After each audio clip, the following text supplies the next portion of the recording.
Hello my dear class, how are you all? Class, today we are going to solve worksheet on topic purity of compounds. So before beginning the worksheet, I will advise you to get ready for it. And you cannot solve any worksheet before going through it or before understanding the main topic of it. So the topic is purity of compounds, and this is taken from chapter number 3. And before we start the discussion, I just remind you that in this chapter you have understood or learned the separation techniques and the methods and the usage of apparatus to separate the compounds into its components. Now in the last of the chapter we could reach on this compound purity.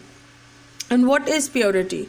Means whenever we are doing some experiment or investigation in lab or anywhere in some industry, we need to reach the results, and mostly the results involved with accuracy.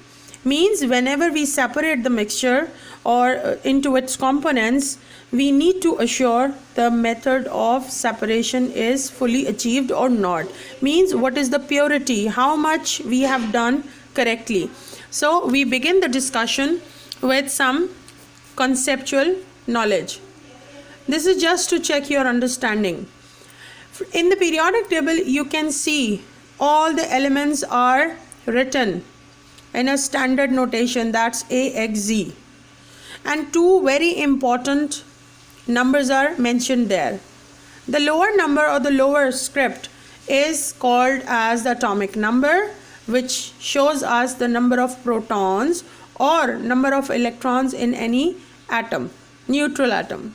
And the number A represents the mass number, the number of protons and number of neutrons in the nucleus of every element, atom. So you see here both of the notations, both of the representations have the same number of what?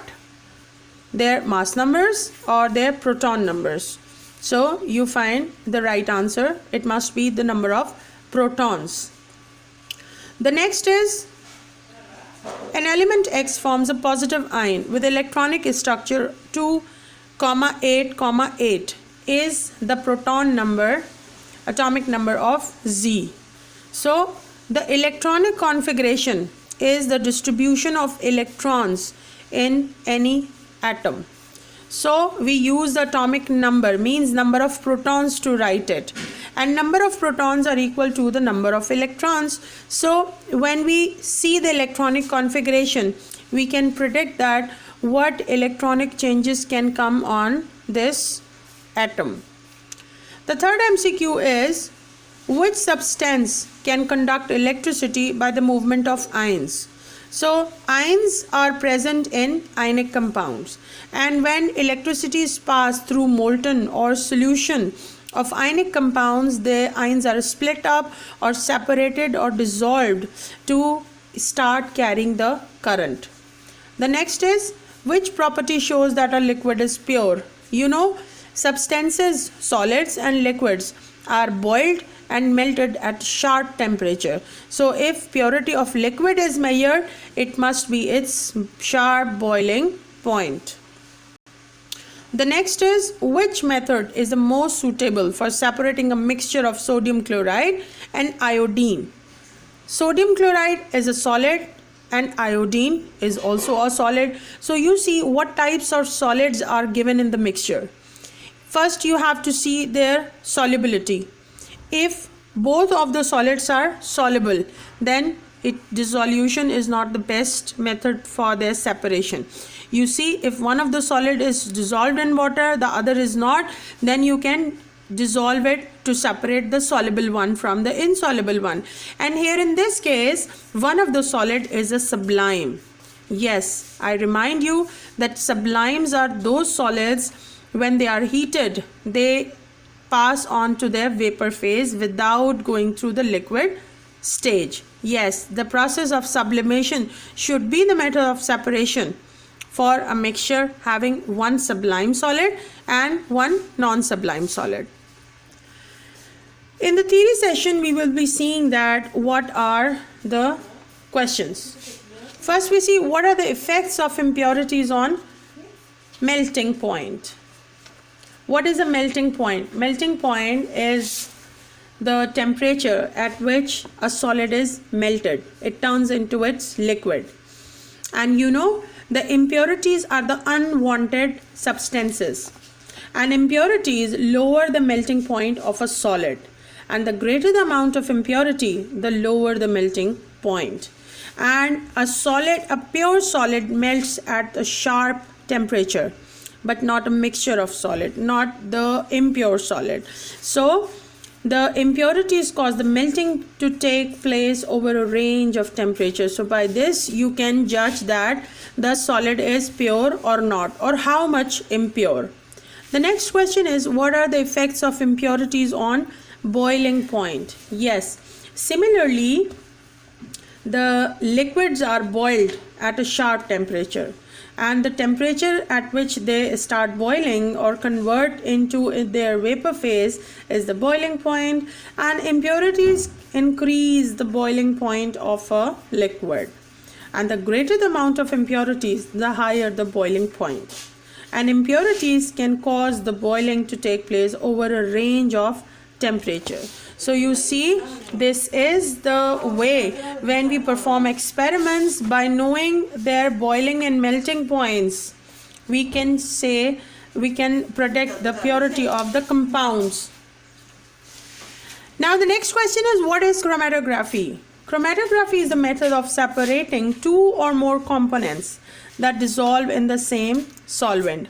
The word chromatography is using a chrome, means color, but it's not the separation of colorings also. That this method is used to separate mixtures into its component. Now the type of the chromatography which is discussed in detail in your course is paper chromatography.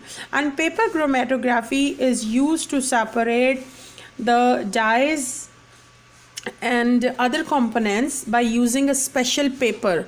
That paper is a specially designed filter paper, which is also called as WHATMAN'S chromatography paper. And this paper is dipped in the solvent which dissolves the components or all the components present in the mixture, and they rise up on the paper and they start dissolving or separating the components, and we measure the heights of different components on the paper and we rationalize them and we predict the result. Next is how the purity of the compound is measured.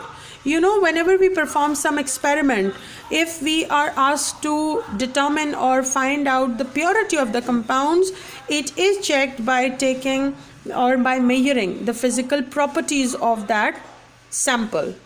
And the question is, write any two uses of chromatography. You can go through your textbook, page number 51.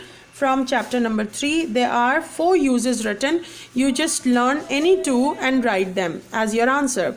How do we interpret the result of paper chromatography? I told you that you perform the paper chromatography and you get the result on the chromatogram, which is the filter paper, and you see how much height is covered or how much to what height the spots have rose in the chromatography paper or chromatogram, and you calculate the RF value. RF value means the distance traveled by the substance divided by the distance traveled by the solvent. Thank you, class. Just take care of yourself and start solving the worksheets. As I sent you the video, you go through the topic and you start solving it out. If you feel any difficulty in writing the answers or in selecting the correct answer for the MCQ, you can ask me anytime. I am willing to solve your queries. Thank you, class. God bless you and wish you good luck.